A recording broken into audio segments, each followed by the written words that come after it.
오늘 본문에 등장하는 사드락, 메삭, 아벳느고는 느부갓네살 왕 앞에서 목숨을 걸고 믿음을 고백합니다. 그들의 이 고백 속에는 신앙의 중요한 한 가지 핵심이 담겨 있습니다. 그리 아니하실지라도 하나님을 향한 절대적인 신뢰, 조건 없는 믿음입니다. 그들은 하나님께서 자신들을 불 속에서 능히 건지실 수 있다는 믿음을 가지고 있습니다. 하지만 동시에 하나님께서 원하신다면 그들을 구하지 않으실 것도 알고 있었습니다.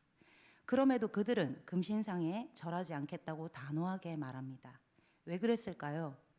그들에게 하나님은 내가 무엇인가 꼭 얻어야 하는 존재이거나 조건을 걸 대상이 아니었기 때문입니다. 하나님이 나를 구해주시기 때문에 믿는 것이 아니라 그 결과와 상관없이 하나님 존재 자체가 나의 믿음의 이유였기 때문입니다. 여러분, 우리는 신앙생활을 하다 보면 다니엘과 세 친구처럼 선택의 갈림길에 놓일 때가 있습니다. 오랜 믿음 생활 덕분에 우리는 일상 속에서 쉽게 타협하지 않는 결단을 내릴 수도 있지만, 그러나 막상 우리의 삶이 끊임없는 시험에 직면하거나 눈에 보이는 우상의 유혹 앞에 서게 된다면 우리는 결국 그 우상 앞에 엎드리거나 타협을 하는 선택을 할지도 모르겠습니다. 우리가 착각을 하죠. 내가 오랫동안 믿음을 지켜왔으니 이 세 친구처럼 나의 믿음도 아주 견고하다고 말입니다. 하지만 실제로는 느부갓네살 왕처럼 스스로 우상을 만들고 그것에 만족하며 살거나 막상 내 눈앞에 불구덩이를 마주했을 때 하나님을 외면하는 자신을 보게 될지도 모릅니다. 그렇게 우리는 언제나 자신의 믿음의 자리를 점검하고 하나님 앞에서 현재 자신의 모습을 되돌아보아야 합니다. 제 이야기를 좀 해보려고 합니다. 저는 모태신앙은 아니지만 아주 어린 시절부터 교회에서 자랐고 하나님을 가장 의지하고 사랑하는 것을 먼저 교회 학교에서 배웠습니다. 그런 제가 교회에서 늘 들어왔던 말씀이 하나님 잘 믿고 순종하면 좋은 일이 많이 생기고 복받고 형통하다는 말씀이었습니다. 또 문제가 있을 때 하나님께 기도하면 하나님이 반드시 해결해 주신다는 겁니다. 저는 하나님을 정말 사랑했고 이 복의 말씀을 붙들고 살았기 때문에 언제나 삶에 자신감이 있고 학창시절에 어려운 일이 있어도 그 시간들을 잘 견딜 수가 있었습니다. 그런데 나이가 들고 믿음의 여정이 길어질수록 저의 현실의 무게를 경험하게 되었습니다.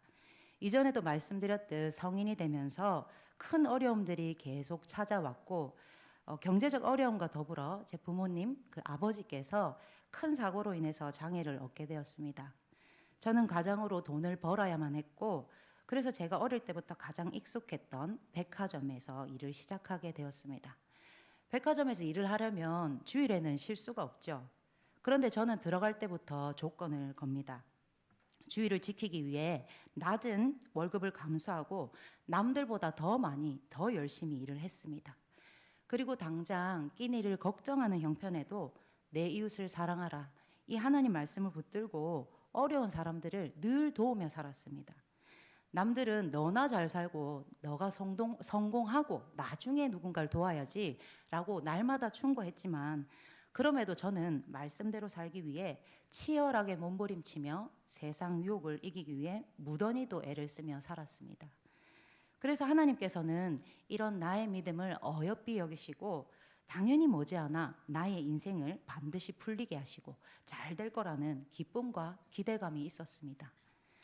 그런데 시간이 1년, 2년, 몇 년이 지나도 훨씬 더 고된 삶이 이어지는 겁니다. 기도에 응답도 없는 것 같고 말씀대로 살았더니 오히려 손해를 보고 고난은 더 깊어졌습니다. 저는 하나님의 신실하심을 의심하기도 했고 하나님의 존재 자체를 의심할 때도 있었습니다.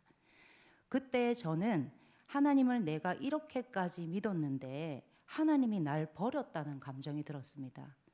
교회를 다니고 믿음의 행위도 여전히 있었지만 저는 오랜 시간 하나님이 나와 함께 하신다는 것을 느끼지 못하면서 살게 되었습니다. 그러니 삶이 불안해질 수밖에 없었죠. 그렇게 한참 후에나 제가 깨달았습니다. 나는 하나님 앞에 순종하며 하나님을 내 인생에서 가장 사랑한다고 생각했지만 정작 하나님과의 관계에서 거래를 하고 있었던 겁니다. 내 기준으로 신앙생활을 하였고 결과에 따라서 하나님을 더 신뢰하고 믿겠다는 조건부 믿음을 가지고 살았던 겁니다. 하나님, 제가 이 정도로 순종했잖아요. 왜 더 어려운 일이 근데 생기나요?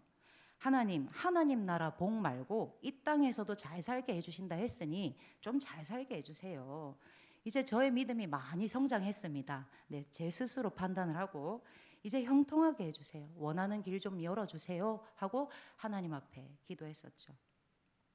이것은 결국 하나님의 뜻을 신뢰하기보다는 나의 뜻이 이루어지길 바라는 태도였고, 내가 원하는 결과가 따라올 때만 하나님을 더 사랑하고 더 감사하는 성숙하지 못한 신앙이었습니다.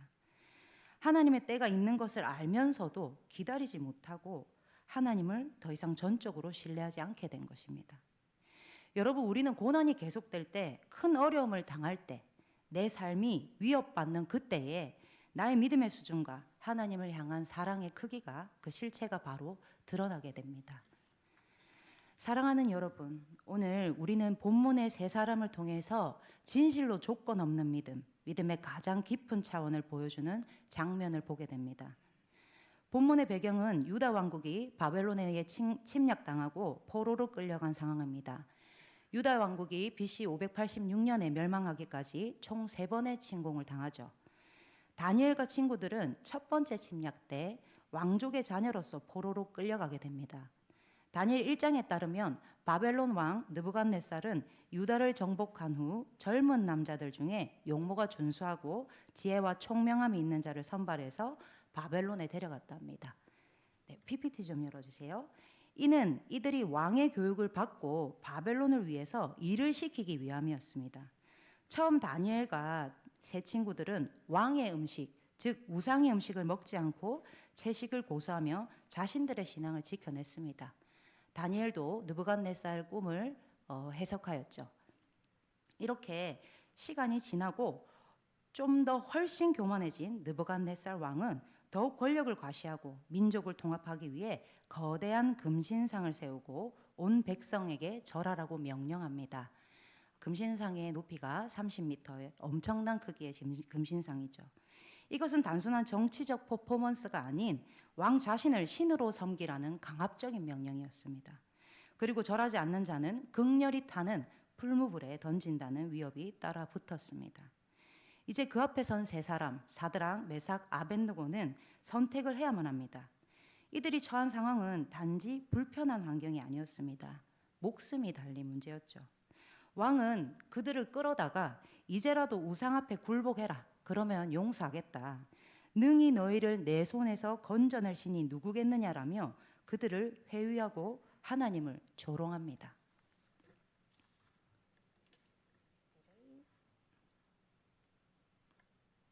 네.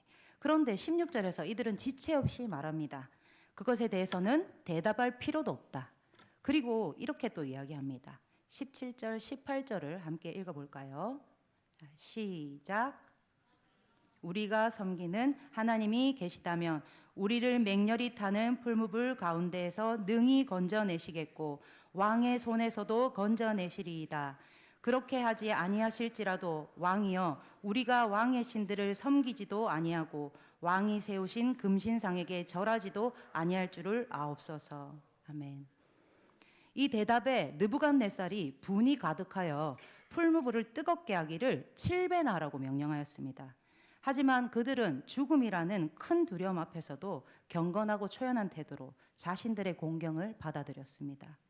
그들은 결코 자신의 신앙을 과시하거나 순교를 하기 위해 억지로 힘쓰지도 않았고 단지 큰 시험이 찾아오자 하나님을 믿고 용감히 맞설 뿐이었습니다.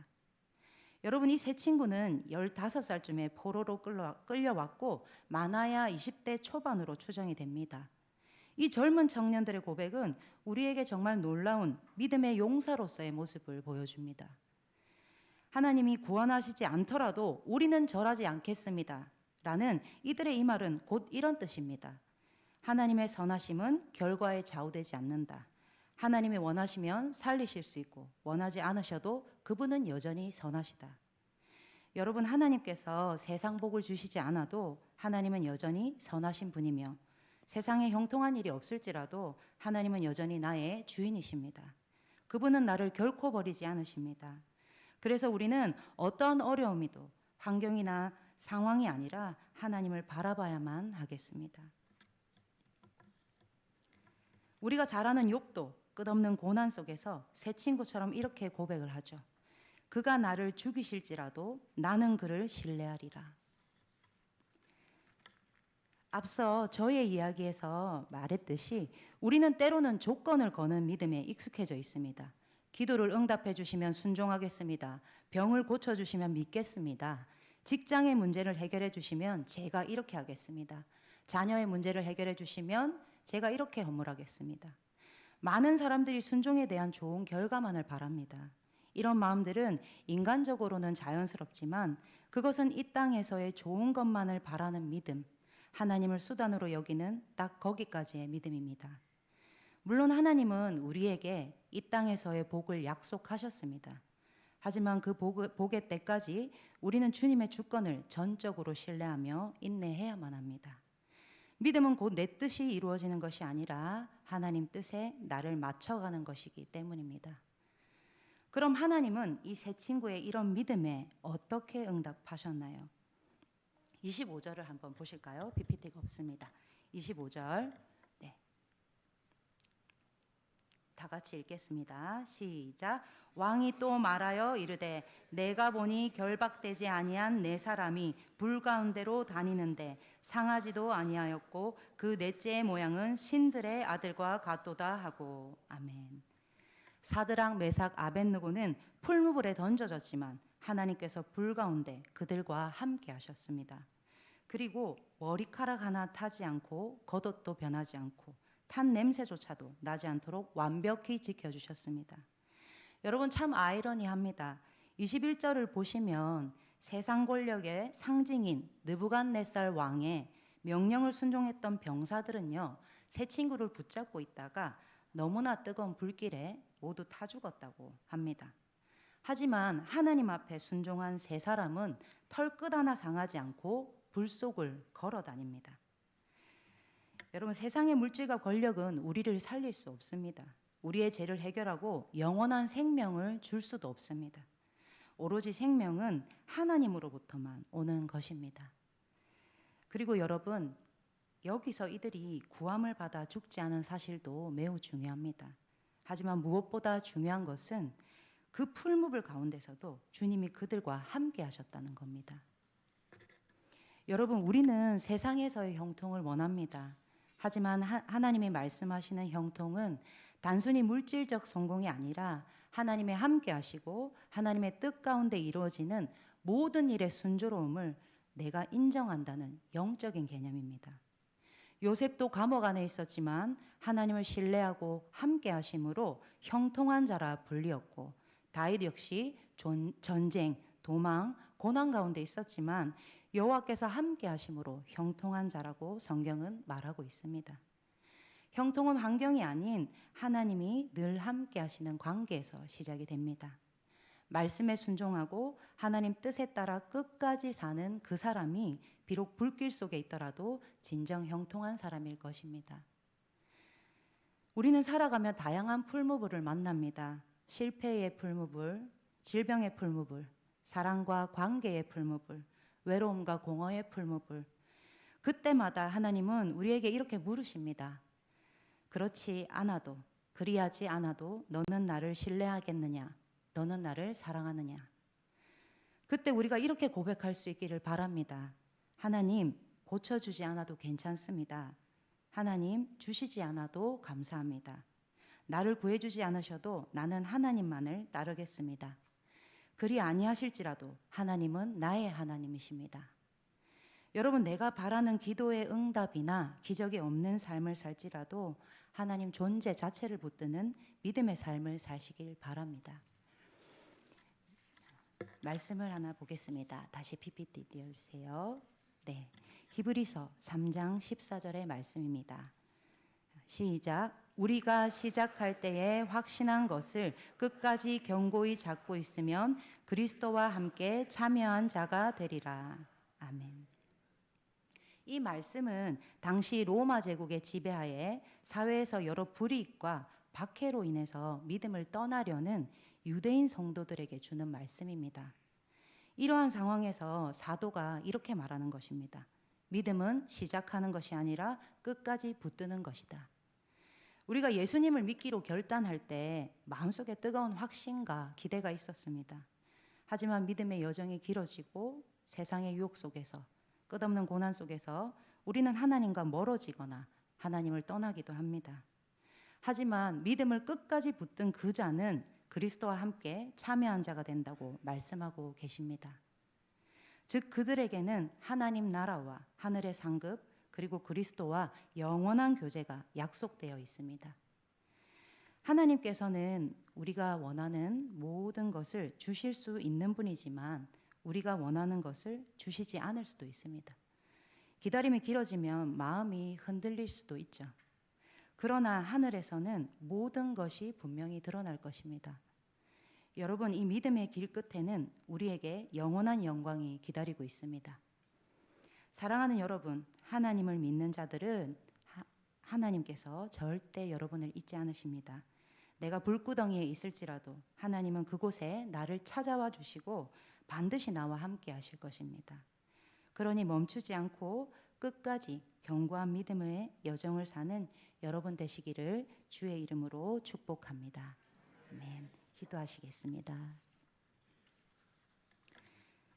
주님, 우리에게 하나님을 믿을 수 있는 마음을 허락하여 주셔서 감사합니다. 우리의 삶과 상황과 결과에 상관없이 주님은 온전히 높임을 받고 영광을 받으실 분이십니다. 저에게 그리 아니하실지라도 감사합니다라고 고백할 수 있는 참된 믿음을 허락하여 주시옵소서. 환경과 상황이 변하지 않아도 저희는 주님만을 섬기겠습니다. 불길 속에서도 함께 하시는 주님을 완전히 신뢰합니다. 감사드리며 예수님의 이름으로 기도합니다.